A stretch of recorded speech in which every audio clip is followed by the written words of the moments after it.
What's up, people? This video we're going to take a look at Megan McCollum. Somebody asked me to look at her video or her channel, and I'm going to, with these like mukbangers, like, it doesn't really make sense for me to like watch them eat food. Although, I don't know, I guess I could, but like, what's the point? Like, I'm just gonna comment on like the food they're eating. I don't know. I mean, I'm happy to do it, but I found this video, how I stopped overeating. I think this might be slightly more interesting. I watched about the first 10 seconds. She does talk kind of slow, so we might be watching this. Let's do 1.5 speeded. Okay, so let's just take a look at this. Trigger warning: the following video may be upsetting for individuals who have struggled or are currently struggling with an eating disorder. So I'll just address this really quick, then we'll jump into the video. Oh, and by the way, if you have other YouTubers who you want me to take a look at or other videos, let me know in the comment section. And if possible, link to the specific video so that I don't like just pick a random one, which would probably be the wrong one, because I have not heard of most of these people. I don't watch a lot of like mukbang stuff on YouTube. Okay, so this whole thing, this whole like trigger warning, this is so like, this is what's happened to like America. This is like how weak and pathetic people are now, that like they're all about, oh my god, this triggered me. I saw a video with hamburgers and like I went out to McDonald's afterwards and I ate 5,000 calories because of this video that I saw. Like, how pathetic are you, honestly? That like, and I understand she's got a brand she's trying to protect, got to take these necessary steps to like do that. And it's not an attack on her or anything. Like, I understand as a, like, let's call it business owner, you got to do stuff like this because most people are fucking retarded, and like you will get the one guy who like gets on the news because he says, I watched a Megan McCollum video where she ate ice cream, so I ate 6 tubs of ice cream and almost died and ended up in the hospital, right? Then she gets in trouble. So like, I get it, but like, seriously, like, this is so pathetic. Like, if I don't care, like, you're an alcoholic, you're a drug addict, like, here's the simple solution, okay? Don't fucking do it. You have an alcohol problem, don't drink alcohol, right?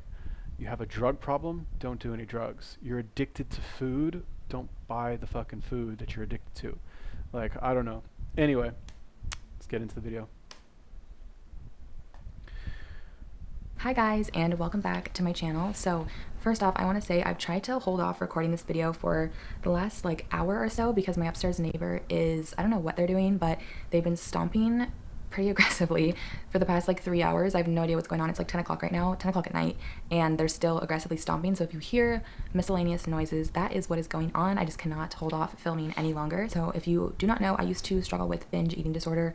I was at one point in high school 220 pounds, and now I'm like 150-ish, 155. For the most part, I have beaten my binge eating disorder, but I also feel like binge eating disorder or any eating disorder, you're never fully free of. So I don't want to give the impression that I have a perfect mentality when it comes to food and all that jazz, because it's like a constant process. I'm really happy with where I am now versus where I was. And so I basically just wanted to share kind of my tips that helped me get over binge eating disorder, because I know when I used to like look up online how to help myself and how to stop, there would just be like the most bullshit lists. Like, for example, drink water, like drinking water helps, which to some extent, yes, if you struggle with overeating, I think that drinking water can help because you feel more full. But binge eating is a totally different ball game. It's not like drinking water would have never helped me overcome my binge eating disorder. And I'm sure a lot of you guys are in the same boat where it's like, what the fuck is drinking water gonna do? So I have a list here. How many? Okay, first of all, I think I'm in love. She's hot. Yeah. Anyway, second, this whole binge eating disorder thing, right? Like, I don't like this term. Like, I don't like when the medical or scientific community will label part of the human condition as a disorder or as some sort of illness. That's really just mislabeling, in my opinion, mislabeling poor behavior or unhealthy behavior and poor choices, right? Like, let's call it what it really is. Okay, you're putting on your shoes, you're getting in your car, you're driving to the supermarket, you are walking down the aisle with cookies and cakes and stuff like that. You are putting this stuff in your cart, you're taking it to the checkout stand or whatever, you're paying for it, you're driving home, you're opening all the packages, you're taking the food, you're putting it in your mouth, you're chewing it, and you're swallowing it, for an hour or 2 hours or whatever it is. That is what you're actually doing. That is a disorder, No, I'm sorry. That is a process that is made up of, depends how granularly you want to break it down, let's say 100 decisions, okay? If you cut out one of those decisions, you won't get that result, okay? You can not drive to the store. You can not purchase the food. You can not fucking eat the food. I don't know. Like, so like this, I understand who this is for. This is for like all of the girls out there who struggle with binge eating disorder and are so like delicate that like, oh my god, I saw a cartoon with a picture of a cake, so I had to go out and buy a cake and eat it all. I'm such a victim. Like, come on. How you just have such low expectations of yourself. Now, fortunately, this lovely lady right here was able to recover, and now she's trying to do her part, I guess, for society, trying to relate her experience and make money, obviously, in the process. But like, it just bothers me to see how people are so willing to get attached to some medical sounding term to excuse their own poor choices. Okay, so anyway, rant over.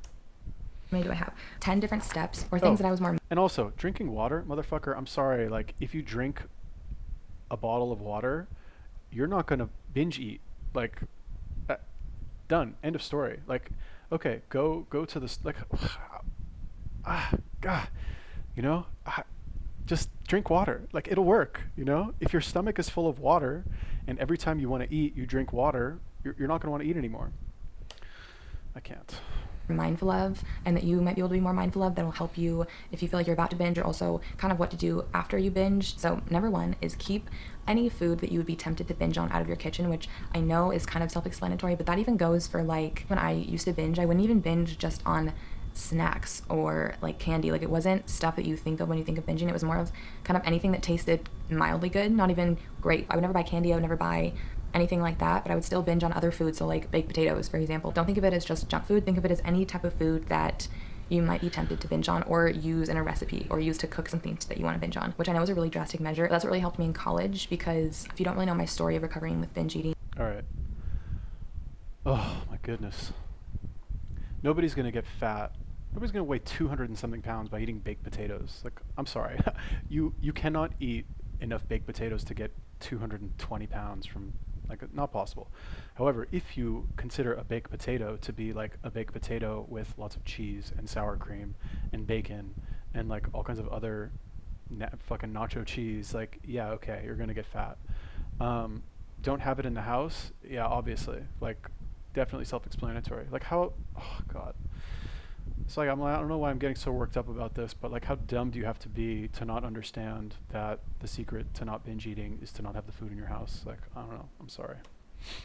I struggled with it from like junior year to the end of senior year, so about 2 years, I would say. And college was what really helped me overcome it, mostly just because in my dorm, I didn't have any food in my dorm. Like, I would have to go down to the food hall, I think it was called, or cafeteria, to get like breakfast, lunch, and dinner. And so I literally didn't have any food in my dorm to eat at all. And that was like a main changing point for me. If you don't have anything to eat, like, you have to literally get in your car to go drive somewhere, chances are you're probably not going to binge, because binging is more of like a split second decision, not something that you plan out. So that's my number one rule, just because I would say that was like the biggest thing that helped me stop binging, was just like literally lack of access to food. And kind of alongside that, I guess, is my number two, which is also keep easy to make food out of your kitchen. For example, like pasta, having pasta in your cupboard uncooked, at least for me with my history with binging, I would never have spent 10-15 minutes to make myself a pot of pasta to eat. For me, it was more just stuff that I could kind of grab and eat. So alongside keeping junk food out of your kitchen, try to keep foods that are easy to make.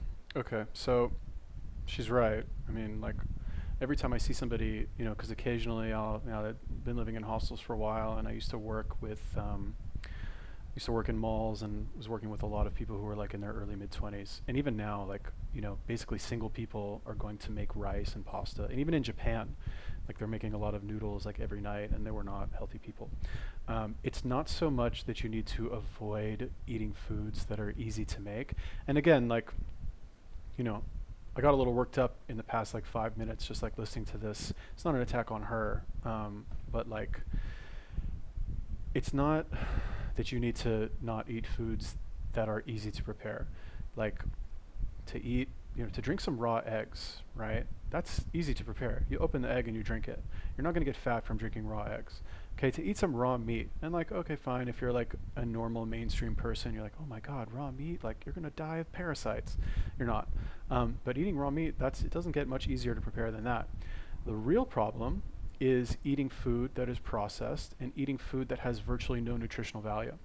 Like it's pretty much impossible to binge on raw liver or raw meat or even cooked meat. Like how are you gonna, if that's all you eat is cooked meat, you're not gonna get fat. Like I'm sorry. And you're exercising, of course, like you're not gonna get fat. Because it has enough nutrients in it, has enough of what your body needs, that your body, you're gonna, like, it's gonna tell you, okay, done, I'm done eating, no more, very soon. But if you're eating lots of processed foods, like let's include pasta in that as well, because pasta doesn't like grow in nature. It's probably like wheat pasta, and wheat, it's not very good for you. When you can eat a lot of pasta and still want to eat afterwards, because there's like no nutritional value in pasta. Okay, same with rice, same with noodles. Okay, so like, again, it's not so much that you don't like to stay away from foods that are easy to prepare. It's stay away from foods that have little to no nutrients in them, because even if you eat them and have a full feeling in your stomach, you're still going to want to eat more food. Make like microwavable stuff, prepackaged stuff. Try to keep all that stuff out of your kitchen, and you can even spin it to your parents like, well, prepackaged food isn't healthy, so maybe we could go grocery shopping for more whole foods that we have to cook to make a meal, if that makes sense. If you can't convince your parents to throw away like all the foods that you'd be tempted to binge on, try to convince them like, hey, well, it's healthier if we eat this way, and then you won't be tempted to binge on the stuff in your freezer or your fridge. So tip number 3 is Okay, so that's I can relate to that. Like I always gain a couple pounds every time I go to my parents' house, but at the end of the day, it's my choice to eat those foods. I could totally just not eat them and whatever, like not gain those couple pounds. So at the end of the day, it comes down to what are your reasons for not eating them. Okay, if you are showing off your body on a regular basis, whether it's in YouTube videos or going to the beach or taking selfies on Instagram, or you're, I don't know, a dancer or a stripper or something, if you have that additional leverage on yourself to not want to be embarrassed by looking fat, then you're not going to binge on those foods. In my situation, like at my parents' house, like they live in a retirement community full of old people, so like what do I care, if I gain a couple pounds? I know I can lose it like that. Okay, so like at the end of the day, yes, you can ask your mom and dad or whatever to like not buy those foods, but don't assume that you're so weak that you can't just say no to those foods, right? Just don't eat them. Like just don't, I don't know. is kind of taking a step back when you feel like you're going to binge, which I know is really hard. So what I would make myself do is literally leave my house, like not even just go into a different room in the house. Like no, I would go on a walk, like actually leave my house. And when I'm out of the house and I'm out of that environment, I can take a couple deep breaths and think to myself, okay, is this going to be worth it? Like, are you even going to enjoy this food? Probably not, because you're going to feel such intense feelings of shame and guilt, etc. when you are done. The worst part for me was the morning after, because you feel so full, you feel bloated, like you just wake up and you automatically remember like what happened last night, and you're like, oh, I wish I wouldn't have done that. So the morning after is always the worst for me. So that's what I would picture. Like I would go on a walk and I would picture, okay, so imagine yourself tomorrow morning after not binging. Like I'd be a lot happier, just kind of having that mental clarity to be like, this literally is not worth it, helped me a lot. Because before I would kind of just be in the moment and be like, don't do this, don't do this, don't do this. But ask yourself, why don't I want to do it? Because it will make me feel like crap after, and it also won't even really taste good because I'm not going to be enjoying it. Tip number 4. Okay, so that's it right there. That is the magic solution to binge eating. And this is also why I push athletic performance so much, or like athletic activity, because like it's one thing to wake up in the morning and feel bloated and sad and slightly fatter. That is inconvenient and annoying. But it's another thing to wake up in the morning and feel bloated and sad and then have to go suffer through a hour or 2 hour workout where you are going to like actually feel awful as you're training, right? That's the punishment for binging, okay, is athletic training, which by the way can also be a reward for healthy eating, because you will perform at a much higher level and you'll get a much stronger hit of endorphins when you finish the exercise, okay, which is why I recommend it so much. And this is, I'm not saying the stuff she said isn't intelligent, but she's giving half measures solutions to people who are weak and have no discipline, when what she really should do is give like a little bit more tough love and just tell them stop being a little bitch and fucking don't eat the food. My opinion, could be wrong. But yeah, what she said just now is really good. Like just think the next day you're going to feel awful. There's another one that's a lot easier said than done. Just remind yourself that you are the only person who is in control of yourself, which try not to think of it in a blame way. Like, don't think of, I'm blaming myself for doing this. Try to reverse it and be like, I have total control over the situation. Like, I am in control of my own actions. I am in control of my body. I am in control of what the food that I put into my body, and just basically be in control of yourself, and kind of flipping the blame from being like, I'm doing this wrong, to I have control to change the situation really changed my mindset, because when you feel like you have control over it, it's not as scary. Tip number 5 is to stop. Okay, that's another one, another good one. Good job, Rachel, or whatever your name is. Yeah, like, I know some people, I have a friend, let's just say, and this friend is very hard on himself, right? Not just regards to his weight, regards to like everything. He's very hard on himself. He blames himself for everything, right? And when you blame yourself for something, you say, oh, I'm a loser, I'm fat, I'm, whatever, I'm a terrible person. You think that you're like taking responsibility for what you're doing. You're like, I'm accepting responsibility for this. Like, I'm not blaming other people, I'm blaming myself. But, so what? It's not getting you the result that you want. However, if, you say to yourself, I am in control of this, or what you're really in control of is your own effort level, okay, in terms of this, right? When it comes to eating or binge eating, you're in control of whether or not you want to eat, okay? It's a different frame through which you can look at this problem. Either I'm doing this bad thing and I feel awful about it, or I'm in control and I can choose whether or not I want to do this bad thing. Okay, that combined with the last one is very effective. Stop restricting yourself. So I know you've heard it before, you're most likely to binge if you feel hungry, which sucks, because I know for myself, after I would binge, I would definitely try to restrict myself, not even in not eating, but I would try to stick to, for some reason in my head, I had this magical number that 1,200 calories is like how much I needed to eat. And so I would always try to restrict myself to 1,200 calories. But so this was in high school. Even though I was binge eating, I was still active and I was still playing soccer. I needed to eat more than that, and so I would be hungry. And I think that was really a big reason of why I struggled with it for so long, is because I would binge and then restrict myself, which would make me hungry, and then I would binge again, and it would just be like this really fucked up cycle. I know it's hard because you automatically, when you binge or overeat, a lot of people, if they struggle with an eating disorder in the past, they automatically want to restrict themselves and try to prevent themselves from gaining any weight. But focus right now on repairing your relationship with food and trying to learn how to nourish your body with the food that it needs, instead of trying to restrict yourself just so you can fit into certain size jeans. I really wish I would have started. All right, it's another thing I have a problem with when people use the term your relationship with food. Like, it comes down to one thing, okay? Two things. Are you participating in athletic activity, which from her example she was? And number 2, are you choosing to eat the right foods, okay? I can take anybody on the planet, and if they do what I say, which is not hard, I can have them looking like a fucking fitness model. Like, it's not hard. Like, not because I'm a magical genius or anything, but because it's actually easy, okay? It's not hard. Number 1, you eat natural foods that are not made in some factory somewhere. They're not, like, they don't come in colorful packaging. They're natural. They're fruits, vegetables, meat, eggs, a little bit of dairy, roots like potatoes and stuff like that. You eat those foods and you train your body either with weight training or with cardio or like some kind of like athletic activity. That is it. That is all you need to do. And you can eat as many calories as you want as long as you're eating those foods. The problem is that I think people are just too uneducated when it comes to food. There's so much focus, because of the medical and scientific community, there's too much focus on calories, there's too much focus on macros, where people think, oh, but I only had 1,200 calories today, but those 1,200 calories came from a 16-ounce Coke and a fucking like meal from Taco Bell. Why am I still fat? Why am I still gaining weight? They're just focusing on the wrong things, because they're still looking for shortcuts. They're just looking for shortcuts through science, okay? Whereas if you choose, like, if you do the things that you actually know you should be doing, like eating natural foods, like, does it occur to people that, like, do they not understand that's what you need to do? It's possible. And also limiting your eating frequency, obviously, and exercise.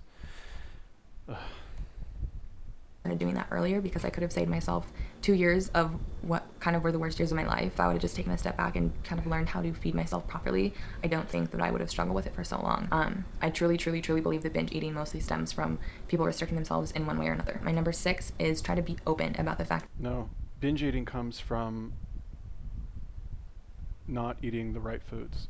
It comes from not filling up on the right foods. Like, for example, if I were to train somebody, or if I would even just give a recommendation to some fat person, like, I would say, okay, bro, you can eat whatever you want. You can have anything you want, like anything, like go nuts, okay? However, you eat only one meal. You eat that meal at the end of the day. And before you eat whatever you want, you have to eat until you're full of the following things. You can have raw meat, raw eggs, and I don't know, fucking potatoes, like actual potatoes, not French fries. Okay? Eat your full meal, eat those 3 things, eat as much as you want, like go nuts on that stuff. And then I give you full permission to binge, go crazy with the cupcakes, like whatever you want. That and like exercise in the gym for an hour a day. Like go nuts, dude, like go crazy. Okay, it has nothing to do with like, I don't remember what she said earlier, but like that's not it. They're just looking for shortcuts, and they rely so heavily on these definitions from the medical community because they get so pampered and so babied from this like, oh, you have an eating disorder. There, I feel so bad for you. Let's give you attention. Let's make you feel special and put you in a special group for special people, and everybody will be super nice to you because you have an eating disorder. Ugh, just drives me crazy. That you're struggling with binge eating disorder. So in high school, I didn't even talk to Sarah, my literal best friend, my twin. I didn't even talk to her about what I was going through just because I was so ashamed of it. Like, it's not fun. It's like you literally try to hide the fact that you're binge eating. So even though I lived in a house with my mom, my dad, and my sister, I would try to hide the fact that I would binge from them, and I would eat in private. I wouldn't talk about it, and I was just struggling alone for a long time. You already feel ashamed from it. Isolating yourself it's just gonna make things a million times harder. So if you have someone that you can talk to about it, it's gonna be really hard to open up. Even just text them about it. Like, texting is so much easier than saying things face to face. It'll help you feel less shame about it, and it'll be like a huge relief, and they also might be able to help hold you accountable. So if I would have told my sister that I was struggling with this, she could have held me accountable at home if she knew what behaviors to look for. Okay, number 7. Okay, so I mean, if you actually want to change and you're actually distraught about this, then I think that reaching out for help can be a good thing.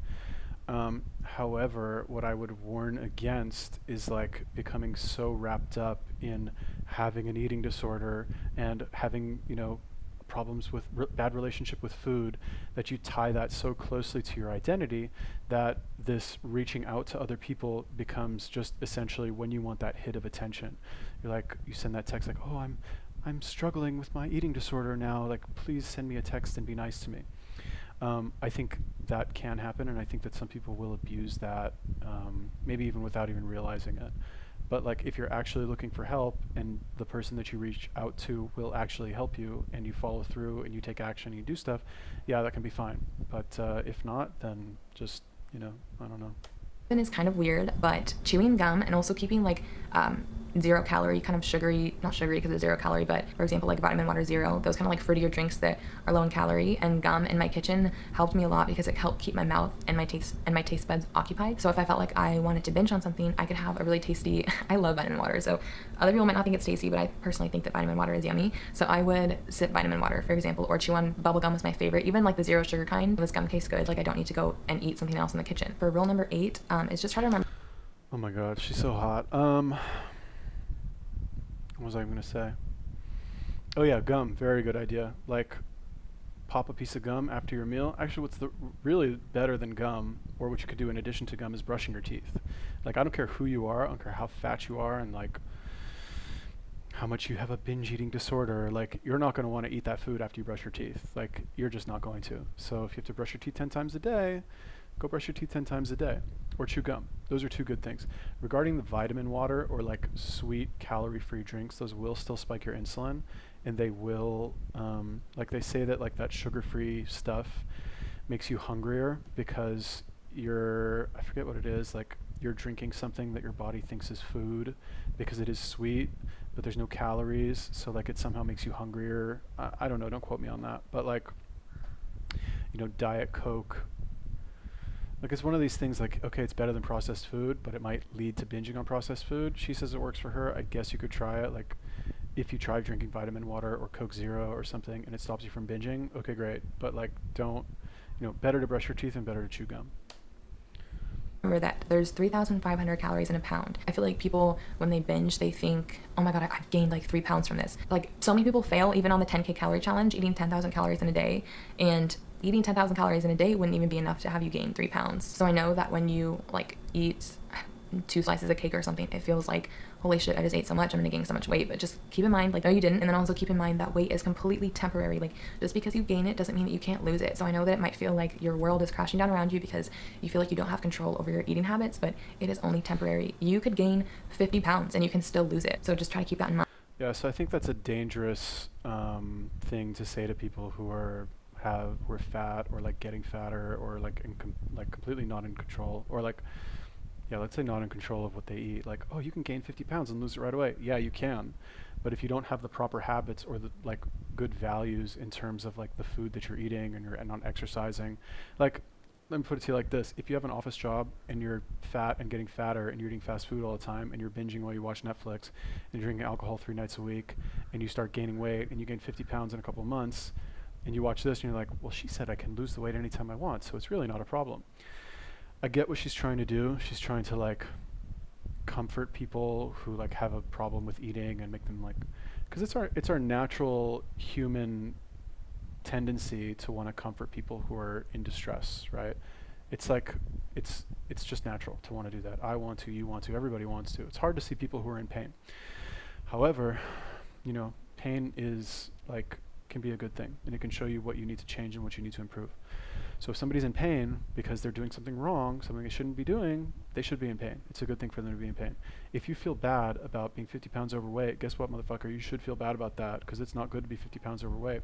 And again, maybe you're totally confident and you feel fine regardless of what you look like, and you don't mind dying early, like, or being less physically attractive than other people who do take care of themselves. Maybe it's fine. That's why there's chocolate and vanilla. You know, everybody's got their right to their own preference. But if you're just like saying that so you don't have to put the actual effort into changing, then you should recognize that for what it is. And like, believe me, if I was like a fat girl and I was like watching this what I think to be fairly attractive woman telling me it's going to be okay, and like with her smooth, sexy voice, like, oh, like it would be so nice. I would love that message. I wouldn't want somebody like me, like, who the fuck is this guy with his like shitty webcam, like saying bad things about this angel's advice, you know? I get it, right? Or like even Snake Diet guy, like the way he talks, although he's extreme, and some people need to hear that. Okay? Mind. It's not permanent. It's not going to stick with you forever. You will get past it, and just try not to focus on the numbers so much. Rule number 9 is plan out exactly to a T what you're going to eat the next day. When I used to plan out exactly what I was going to eat, I would use my fitness pal and plan out my exact meals to a T, just because it wouldn't give me any wiggle room. I mean, it's not the same thing as meal prepping. You can meal prep too. I've never personally meal prepped because I just feel like it would take forever, but it's kind of the same thing as meal prepping, because you are literally saying, I'm going to eat this amount exactly, and there's no excuses for me to eat anything else. That would take out the guesswork for the next day, and it would be a lot easier for me to follow, okay, this is exactly what I need to eat. If you get hungry, it's okay to eat more. Like, if you're hungry, definitely eat more. Don't restrict yourself. I never really found that I was hungry when I did that. I found that it was usually a perfect amount of food, and taking the guesswork out of what I was going to eat also removed a lot of fear, because I just constantly kind of lived in fear. Like, I hated coming home because I would be hungry after school, and I'd be like, oh, I know I'm probably gonna binge when I get home. But if I knew exactly what snack I wanted to eat when I got home, it wasn't as scary, if that makes sense. And my last one is, Oh God, I'm in love. Okay, so this is good. This is good advice. What'd she say? Plan out what you're gonna eat the next day. All right, so this is very important with fasting. I mentioned this in another video, but like, one of the reasons why people lose a lot of weight and then gain it back is because they don't plan things enough. And I am not like an organized person. I don't plan shit in my life, but like one thing I will plan is what I'm going to eat after a fast. It's not even really so much that I'll plan it. It's just that like I've narrowed down my options to what I'm going to eat to such a degree that no planning is required, which is even better than planning. Because like, you know, if you only have one thing to eat, that's all you're going to eat. You don't need to think about it. Okay, but if you leave it open, which I think I said this in Maria, whatever, her video, which is that she didn't seem like she had a plan as to what she was going to eat when she broke her fast, or in the days, weeks, months following her fast. She was just like, well, I fasted, I lost all the weight, now it's time to gain it back because I don't have a plan. All right, subconsciously that's what she's thinking. If you, like, literally, again, like, losing the weight comes down to your choice in food, which I guess you could say is another way of saying planning what you're going to eat. If you choose the right foods by planning what you're going to eat, then I even think that MyFitnessPal is unnecessary. Like I said, if I take somebody who's trying to lose weight or trying to get in shape or whatever, the prescription is the same across the board regardless. Man, woman, old, young, fat, skinny. You eat raw meat, you drink raw eggs, you have a little bit of dairy if you want. You eat a couple like roots, potatoes or something. If you're very athletic, you can have some oatmeal, and that's it. That's all the food you quote unquote should eat. If after you are full from your one meal a day or one meal every 2 days, you can binge, go ahead. Like, I'm not trying to say that I don't eat processed food, and I eat that shit every day. But the difference is that I fill up on healthy food first. I eat 80-90% of my calories in that healthy food. And, I make sure that I'm full before I don't, I'll go, now I'm in Thailand and I don't know if I'm eating Kit Kat bars for some reason. Don't ask me why. But I don't when I'm ready to eat my meal for the day, I don't go and buy 20 Kit Kat bars. I'll eat my meat, I'll go get some street food. Yesterday I had 15 skewers of chicken hearts and 10 skewers of chicken liver. Okay. And I ate that. And then I was like, oh, okay, I'm full. What can I get for dessert? Boom, I got 2 Kit Kat bars, which for me is oh my God, it's so much. I never eat that much sugar. Okay. But not that I really planned it. It's just I knew that was kind of what I wanted to eat. MyFitnessPal, really quick, I think is totally unnecessary. And I think it is for, it'll make you focus on your weight too much and your calories too much. And I think it can actually lead to making your eating disorder worse, just making you anorexic and too focused on your weight. Is if you do binge, use that food as fuel, okay? I have a lot of people in my comments that want to start lifting and just pretend you're bulking. Literally just say, okay, I ate a lot. I'm gonna use it to kill it in the gym tomorrow. It takes extra calories to build muscle.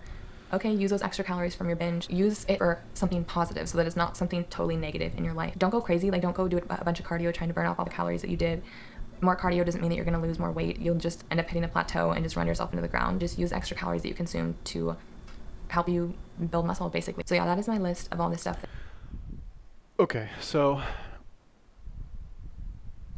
yeah, I was, when I heard that initially, my first reaction was that's the dumbest thing I've ever heard. However, this is when let's say you take somebody and they binge and they eat fucking Oreos or whatever, they just go nuts at Walmart or whatever and just eat a bunch of terrible food. If you take that person and you try and put them in the gym and you say, okay, go work out, they are not going to have a good time. They're going to have a shitty workout. They're going to feel awful, and they're going to feel just terrible in general, right? Which, again, like I said earlier, one of the reasons why I recommend everybody should do some sort of athletic activity, which is not just lifting weights up and down. Okay, it involves running or something that is going to, something aerobic as well as anaerobic, which is going to tax you for an extended period of time. Because I guess theoretically you could binge on a bunch of high sugar processed food and still go do a basic weightlifting routine, but it's going to be much because it's not, it doesn't require that much energy to do that. But if you go try and run 5 miles on that nasty food, you're going to feel very bad about your life. So essentially what this is catching your kid drinking beer, right? And you make them drink a 12-pack on the spot. Right? You're oh, you like beer so much? Here you go. Have a 12-pack. And you don't let them leave until they're done. Right? By the 3rd beer or whatever, they're going to be puking if they're not used to it. Or make them, you catch them smoking cigarettes and you make them smoke a carton of cigarettes until they're no, I don't want to smoke anymore. Okay, so that's kind of that. It can be a good idea in that respect, but that's not what she's suggesting. What she is suggesting is basically, and this is for women, let's be real, this is not advice for men who are gym bros who are working out, or even fat guys who are trying to get working out. This is advice for women to not be so hard on themselves, to essentially just be easier on themselves. Oh, you had way too much food and you went too far. Well, just go to the gym the next day and work out, kill it in the gym. What does that mean for most girls, especially most overweight girls who are, I rarely see overweight girls in the gym, number one, so they're not going to go. Number two, if they do go, what are they going to do? They're going to do the fucking elliptical for 20 minutes and then leave and then go get a fruit shake or go get a chicken salad, right? Bad advice. But okay, so anyway, let's just finish the video.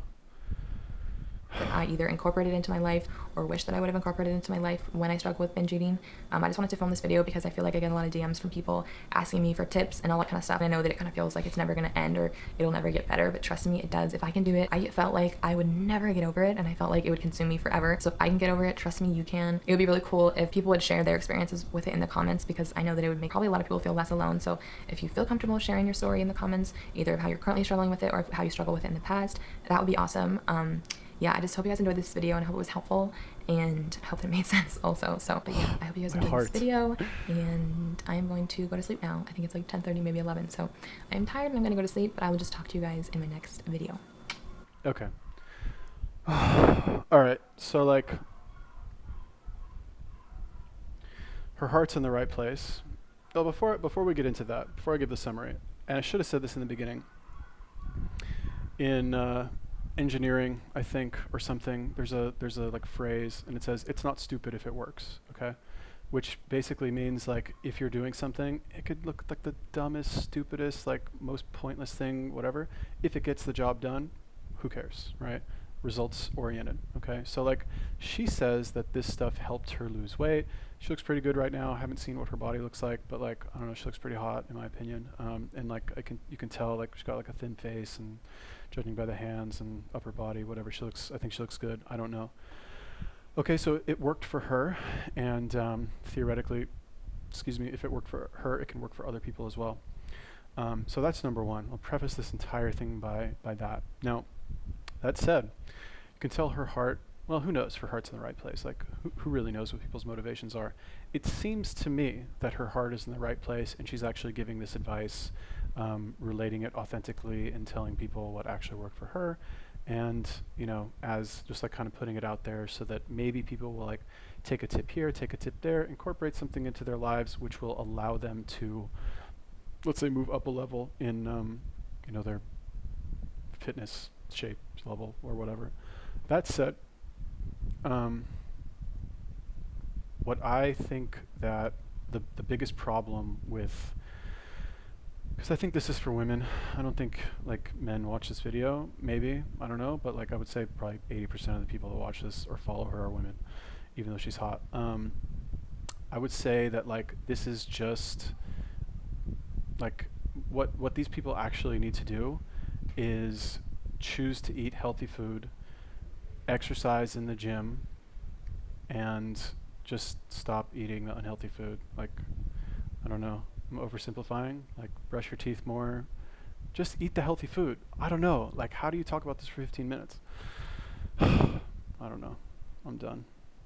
Anyway, if you guys have other suggestions for YouTubers or videos that you would like me to analyze, I got a little worked up over this one. I'm not sure why, just because like I feel like this is a topic where people are too easy on themselves, when at the end of the day, solution's not that hard. They just don't want to do the work involved, so they look for like little tricks to avoid what they really need to do, which is work out and eat natural food.